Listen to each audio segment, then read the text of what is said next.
Hi everyone, this is me, Shay T. Mannon, and welcome to Queer Talk. If you guys haven't already, please like, subscribe, and follow, and share, of course. Anyways, we are back with more episodes for season 4. I took a little bit of time off to kind of just relax, take care of my mental health, and just live life, and I know you guys are not used to this type of way we do the show. Normally I'm behind the camera. Normally it's other community members talking, though I have appeared in some episodes and whatnot, but I figured I want to switch things up and start showing my face more and talk about things that I want to talk about, things that I see that's impacting community, things that matter to me, etc. So, yeah. Anyways, let's get to it. All right, y'all. So, first and foremost, Happy New Year's. Hope you all are starting off great, despite everything that's going on in the world and everything. Hope you are trying to keep a positive mindset amongst the chaos. I know I am, and such. So, we got a new mayor here in Albany, which again, congratulations to Mayor Dr. Dorothea Player. She is the first Black woman to be a mayor in Albany, which is really great. She's a very nice woman, very educated, very smart, very personable. I've gotten a chance to talk to her and meet her on several occasions before she became the mayor and everything. And the reason why I bring her up is because now that we have a new mayor, there's this big hope that we hope the City of Albany gets back on track and everything. And I'm confident that she can do that, I have no doubt against her. And what I'm about to say is not to bash her. It's not to, throw any doubt on her, because like I said, I like her. I voted for her and I actually got a chance to be around her and everything. But in the past few days, there's been a lot of local press regarding her and some of the things she's going to be doing for Albany and whatnot. Now, some of it I ignore is because our local media is very biased. It's very they always want to show the negativity when it comes to Black folks, but they never want to show the good. It's just be a lot. But I did see a common theme of basically they want, she assembled local people to do, or to, I saw that she assembled local folks to do, or to create a nightlife coalition thing, which, okay, great and everything. And the theme that I keep seeing in the media is that she wants to revitalize nightlife and make Albany 24 hours again, and and all that. Listen, it's cute that we want to talk about nightlife, especially for the young kids, to bring something back to them and all that. That's all cute and dandy, but that should not be the priority right now. It shouldn't be the priority. Albany is in a very dark space. People do not feel safe. People can barely afford anything. People are literally one paycheck away from homelessness. People are battling substance use, mental health.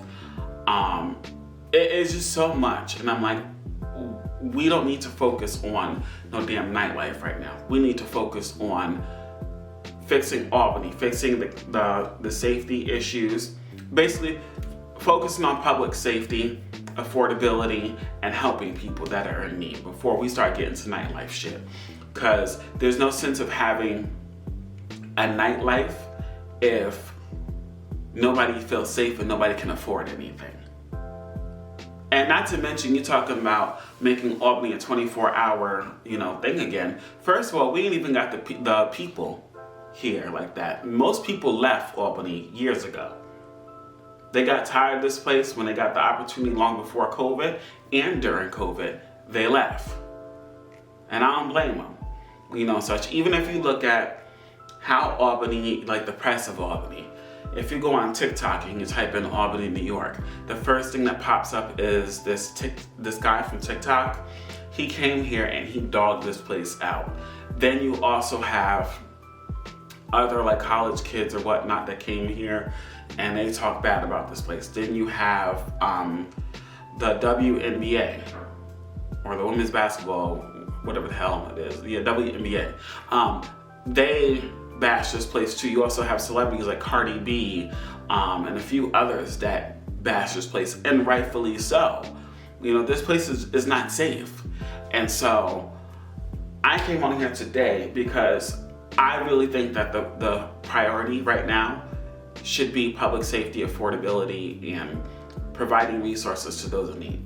To hell with nightlife right now. And so you're gonna see me on my phone and everything, but I came up with some ideas that I personally think that would help Albany and such. So let's get to that. Yeah, these are some real good ideas, something I've been thinking about and everything. And if I get an opportunity to share this with Dorsey, I definitely will and such.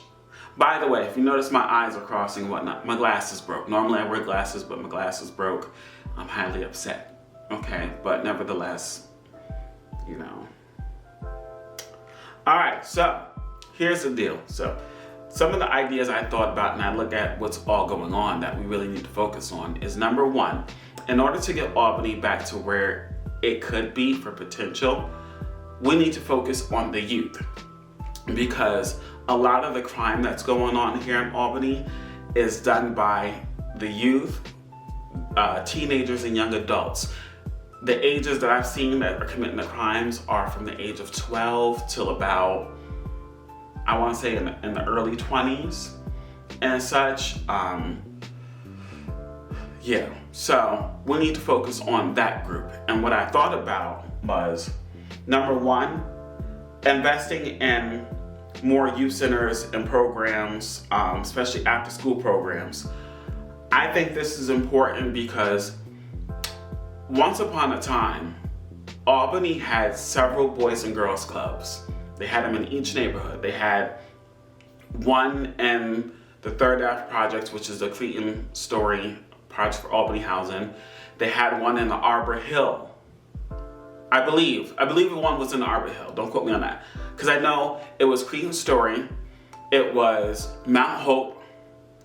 I believe, like I said, I believe there was one in Arbor Hill neighborhood and such. If anybody's watching this, if you remember it, please let me know. But I believe there was one in Arbor Hill.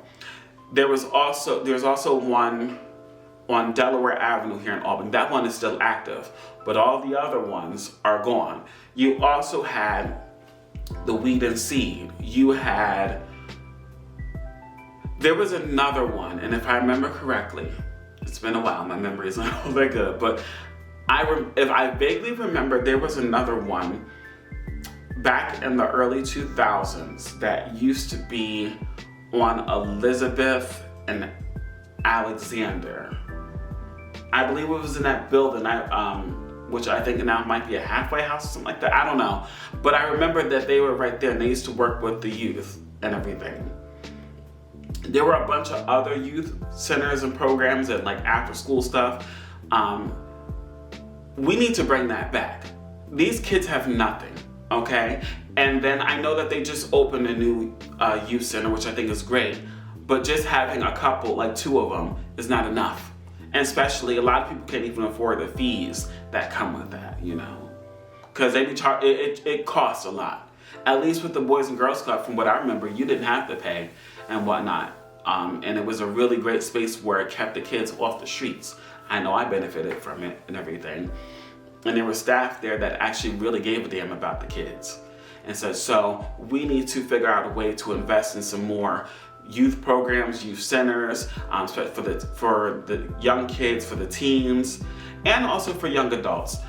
People tend to throw away young adults when they turn 18. I was gonna say I was about to say we, but I'm not. I'm no longer a young adult. I'm in my 30s.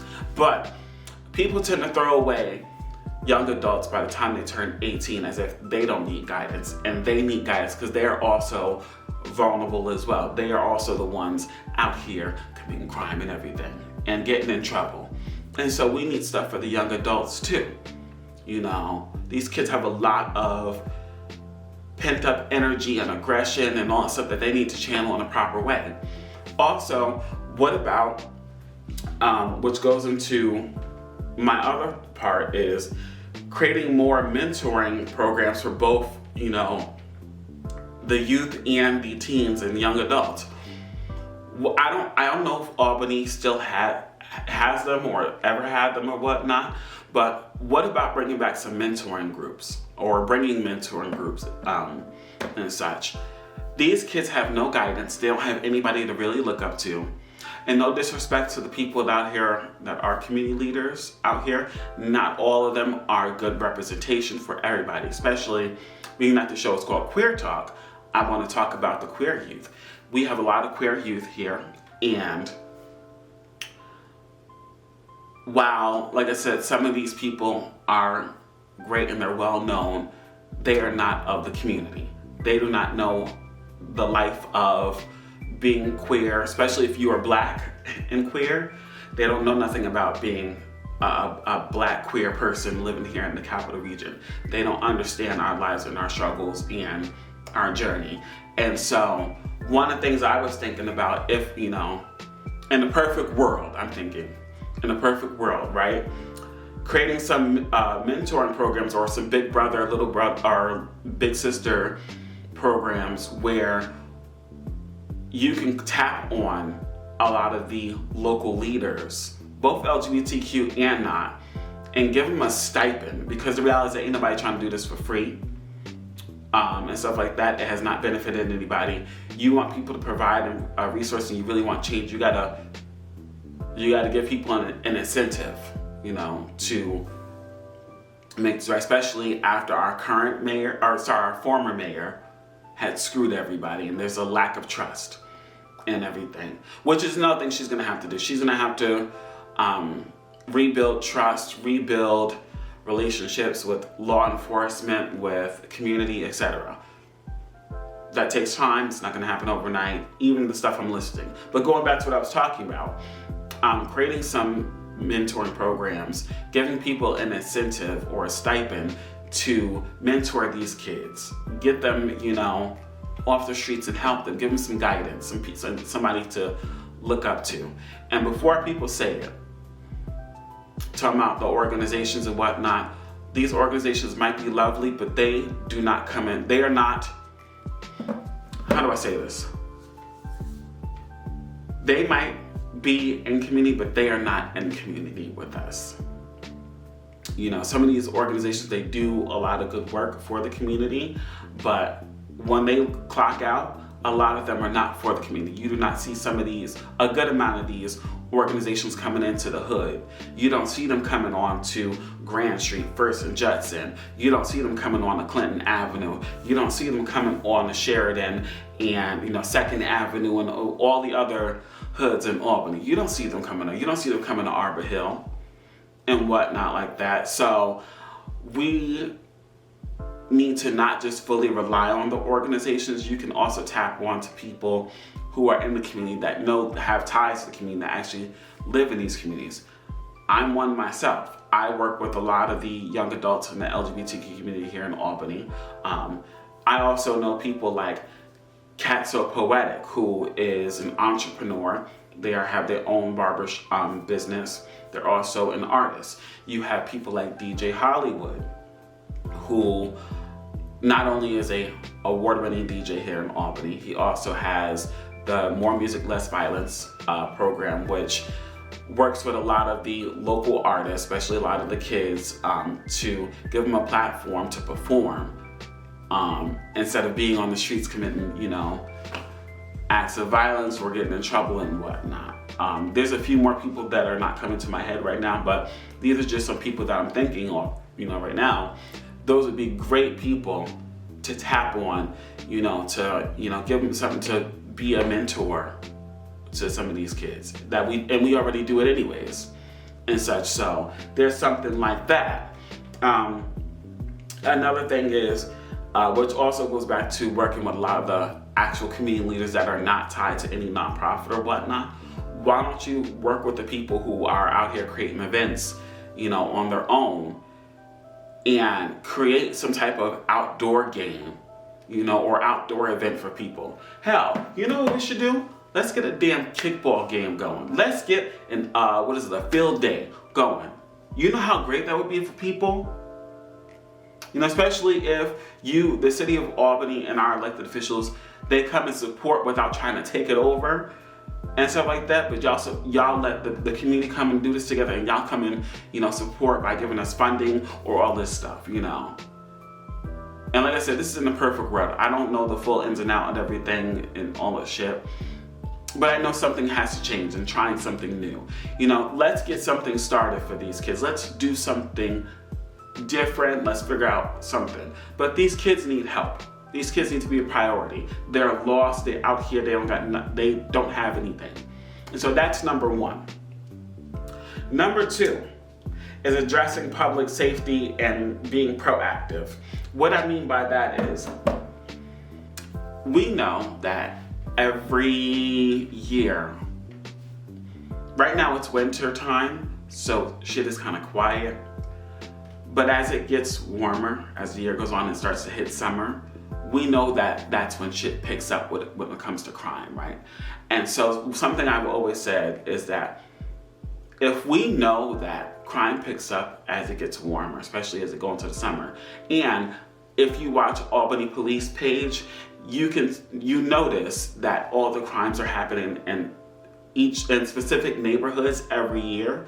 If we know that and we have the numbers and the data, why are we not being proactive, to prevent people dying and people getting shot and killed, right? Why don't we have patrol officers and beat cops in these neighborhoods? Why are we not pouring resources into these places and whatnot? Why are we not coming up with a game plan to not only work with law enforcement, but again, working with elected officials, working with community leaders, and not just the popular ones. Again, when I say community leaders, I'm not talking about just the ones you see every day. There are other people out here that y'all can really tap on, and y'all can really, utilize and everything, that people that are out here already doing the work and such that y'all kind of overlook. But why don't you tap on them, and all of us come up with a game plan to, really be proactive in our neighborhoods. Now, I know that the City of Albany, they need to up the number of officers that they have and everything. Work that out. Figure it out some way. But we need that, because I'm tired of seeing people dying, especially a lot of these young people dying. I'm tired of feeling scared of going out my house and worrying if I'm going to get hit by a bullet or something like that. I'm tired of all that. So figure that out, get that together, come up with a game plan to be proactive instead of reactive, and get that together. We also need to address the substance use and the homelessness, because a lot of people, like I said, a lot of people are one paycheck away from being homeless. A lot of people are out here strung out. They are causing public, the quality of life issues and all this stuff.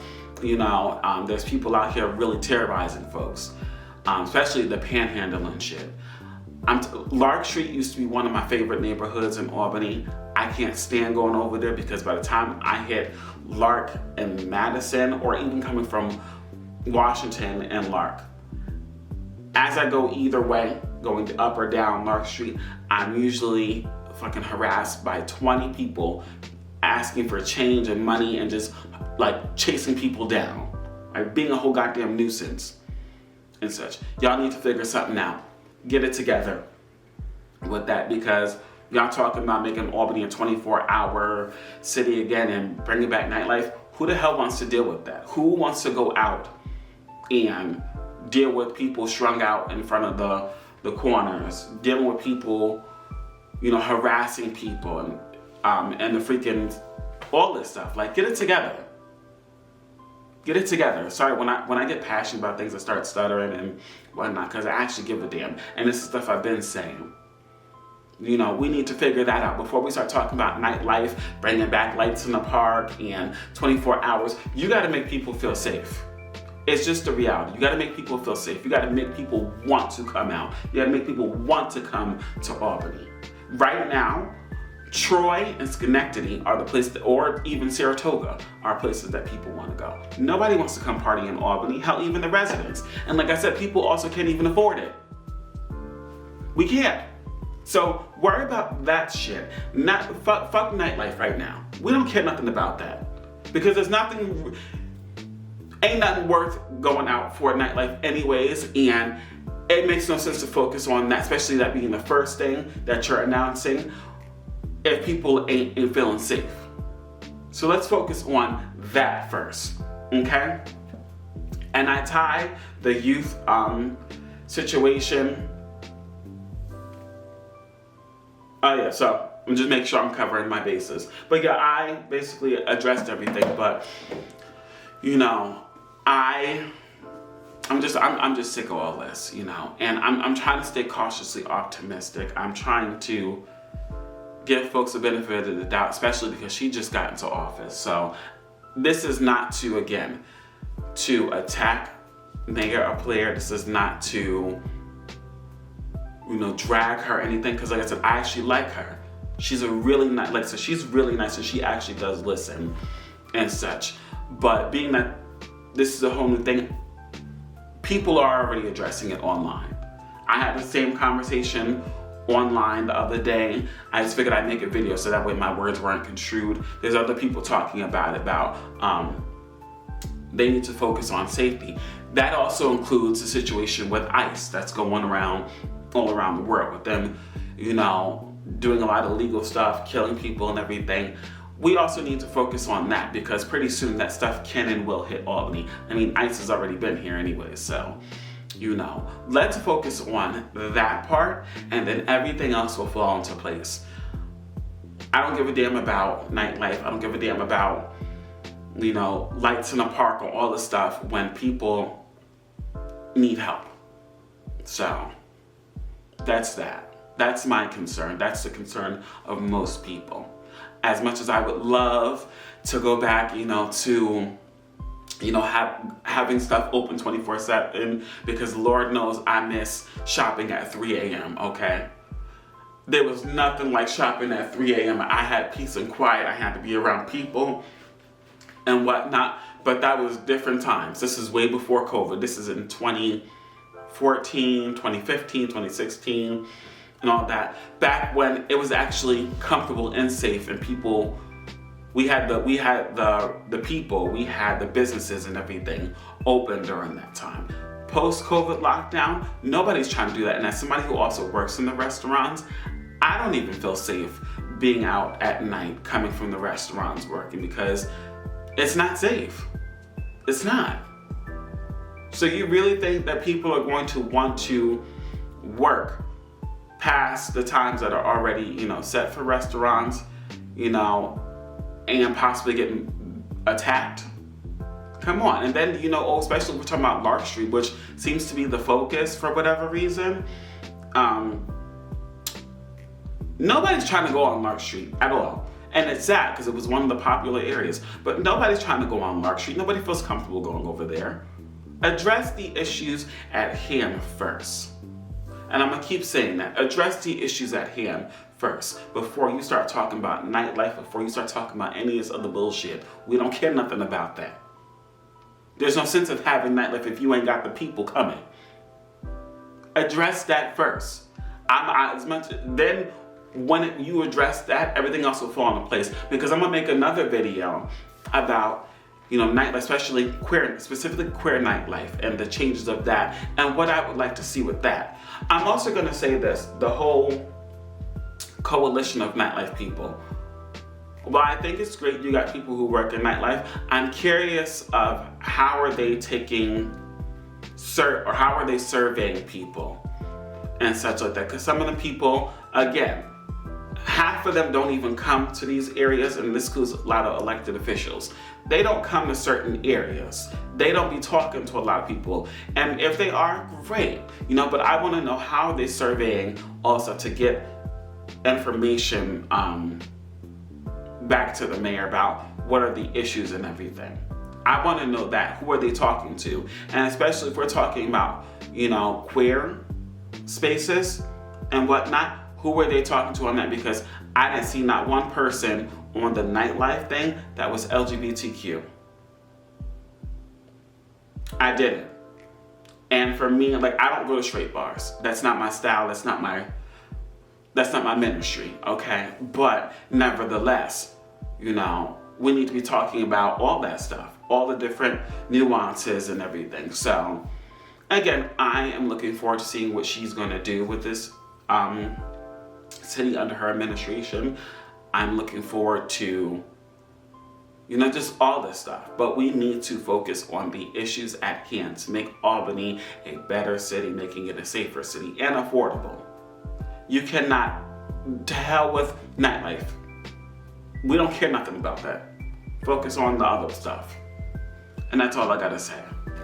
So, yeah, this is a really good episode. I got to, come back and do this because I miss actually being on camera. I miss doing Queer Talk. So we definitely will be back with more episodes, more topics. Some topics we're gonna be revisiting and everything, but I wanted to come on here and really talk about this because it's weighing on my heart and I was being kind of lazy in doing this, but yeah.